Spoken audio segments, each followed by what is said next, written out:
Por que agora não aparece Jesus de volta? Boa pergunta. Olha, essa sua pergunta é excelente. Uma das indagações que Cristo fez em relação aos últimos tempos é: quando vier o Filho do Homem, porventura achará fé na terra? Por quê? E essa é uma indagação honesta, que o teólogo também faz. Por que Deus não se manifesta hoje como no passado? Você sabe que hoje não tem mais casos de virgens dando luz a Salvador em grutas? Acho que não tem nem mais virgem. Acho que isso já não tem mais atrapalhou virgem, um né? pouco. Também. Exatamente. O funk tirou um pouco a galera. E tudo mais, parece que os milagres se tornam cada vez mais distantes e anônimos. E a necessidade dos milagres maiores. Exatamente. Só que nós temos que ver alguns detalhes em ponta. Em primeiro lugar, a Bíblia, como ela resume, às vezes, num capítulo, 20 anos de história, a gente pensa que os milagres aconteciam toda terça-feira, 10 horas da manhã, quando o milagre não vai lá. Ali na grutinha. A terça-feira do milagre urgente. Vai lá, 10 horas da manhã que vai ter. Um dia vai ser uma coisa... Não, é porque ela contou num capítulo só. Mas houve muitos não milagres na Bíblia, tá certo? Por exemplo, Jesus ressuscitou, é verdade. E Pedro foi liberto da prisão por um anjo, mas Pedro não foi liberto quando ele foi crucificado de cabeça para baixo. Paulo não foi liberto quando ele foi degolado. Muitos morreram, muitos foram entregues. E cadê o milagre? A gente pula esses textos. Parece que toda hora aparecia um anjo. É que para a gente, assim, como a história de Jesus morreu com 32. Alguns 33. colocam 33 anos, mas essa idade é aproximada. Mas parece que aquela coisa assim, em 33 anos aconteceu muita coisa. Exatamente. O Paulo, não sei o quê, andou, a água virou vinho, você fala, caraca, mas não aconteceu nada de 60 a 93 também. É muito doido isso, eu já te vi falar sobre isso, que tem uma história, na parte da história de Jesus ali, que é adolescência, juventude ali, que não tem muita documentação. Não, nós temos um hiato, e um silêncio. Não, até falar sobre esses anos perdidos de Jesus, que algumas pessoas falam sobre ele ter ido pra Índia. Eu queria saber se isso... lá na Caxemira tem até o túmulo dele lá. E isso por acaso, seria ao contrário à Bíblia? Ou seria possível, na história cristã, Jesus de fato ter ido pra Índia? Entendi. Não temos nada arqueologicamente que comprove isso, a não ser uma soberba indiana. Eu vou explicar por quê. Uma vez eu participei de um grupo de satsang. Satsang é um encontro de harmonização hinduísta, porque quando eu me tornei de tudo enquanto é religião, para saber o que é que eu quero isso aqui, o que eu podia, sabe? E aí eu estudei bastante coisa sobre, eu li o Bhagavad Gita, o livro dos Vedas, esses encontros do Satsang, e você tinha ali o encontro de harmonização, é muito legal, mas eu notei uma coisa. A Índia, por mais que ela tenha toda uma ideia de humildade e tudo mais, existe uma soberba indiana, e eu vou... Hindu. É diferente. Indiano é que pertence ao país da Índia. Hindu é religião. Hindu é religião, hinduísta. Porque lá eles são católicos também. Exatamente. Mas bem que os cristãos da Índia são... 2%. 2%, 3%, uma coisa assim. Que seria 200 bilhões de pessoas. Exatamente. 200 bilhões de pessoas. São 300 bilhões de pessoas. Tudo que é bom tem que passar pela Índia. Sim. Você entendeu? Tudo que é bom tem que vir pra lá. Brahma foi lá, Shivananda foi lá, os grandes...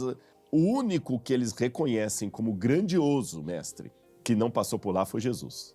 Então tem que dar uma ideia de Jesus também passar por lá e transformar Jesus num yogi. Só que a ideia de... Tem até um alemão, Kester, que escreveu isso. Eu escrevi o primeiro nome dele, o sobrenome é Kester, que escreveu Jesus viveu na Índia. E tudo que ele mostra não tem comprovação acadêmica nenhuma. Até porque é bem longe também, né, E a Caxemira tem lá o túmulo lá, tem uma tradição que eles contam, mas tudo tradição oral. Mas, Rodrigo, só pra não tem nada, gente... zero. Só pra gente não se perder, que a pergunta foi boa, mas aquela coisa que eu tava falando assim, tipo, eu achei muito interessante como você fala. A gente lê um capítulo e tem uma imagem de que aquilo aconteceu em 3 semanas. Exatamente. Não tem. Então existe a possibilidade de... Só pra voltar na sua pergunta, que ela é importante não perder, mas respondi a questão da Índia aí que você perguntou. Responder. Os milagres bíblicos também eram esporádicos. Ok. Teve muito mais não milagres do que... Não milagres do que milagres. Mas a gente teve milagres nos últimos anos? Teve. Que poderia ser considerado um milagre de uma nova Bíblia? Só que aí agora eu tenho que explicar uma coisa interessante. A gente pensa que é só a tecnologia que muda. Deus também muda, não no sentido do caráter dele, que a Bíblia fala, o Senhor não muda. Deus não muda no sentido da essência dele, do caráter dele. Mas como o ser humano que somos nós mudamos, Deus muda a linguagem para nos atingir. Por exemplo, a linguagem que eu estou usando nesse podcast aqui, certamente não é a linguagem que eu uso quando estou apresentando um paper acadêmico num congresso. Certamente não é a linguagem que eu uso quando eu estou num púlpito pregando na igreja. Certamente não é a linguagem... Vocês entendem? Claro. Eu sou o mesmo. A minha essência é única, mas eu me adapto ao ambiente que eu estou. Deus também. Então, o que acontece? Hoje, eu vou falar o seguinte, os poderes espirituais do bem e do mal, eles vão mudando as expressões. Por exemplo, O modo de expressão de possessão demoníaca hoje não é mais como no passado. Que era como? No passado, como é que geralmente era a possessão demoníaca? A pessoa pegava, tipo, Filme, assim. exorcismo. Sim, girava a Né? cabeça. Hoje você quase não vê daquele caso. E muitos que vê, você vê que são, geralmente, assim, são pouquíssimos casos, mas a maior parte hoje não é daquele jeito mais. Mas como é que é hoje o tipo de possessão demoníaca? É interessante que tem um livro do Dr. Andrew Newberg, que ele fala do ponto de Deus no cérebro, que quando você está sob efeito religioso, tem um ponto no cérebro que brilha. Você sabe que o cérebro humano ele é mapeado e com fotografias de pósitrons, eles conseguem saber se você está excitado. Se colocar pornografia, vai ser uma parte do cérebro que vai brilhar. Se colocar uma cena de violência, vai ser outra parte. Se você comer algo agradável, vai ser uma parte. O nosso cérebro todo mapeado. E o dos animais também, porque o animal também tem sinapse. O animal tem cérebro, é claro. O rato, o cachorro, o mamífero. Só que tem uma parte que brilha no nosso cérebro, específica, que não tem nos animais, que é o que eles chamam do ponto de Deus. Que é quando você está sob efeito de questão espiritual, religiosa, mística. Que é o transcendente. Né? Só aquilo ali que brilha.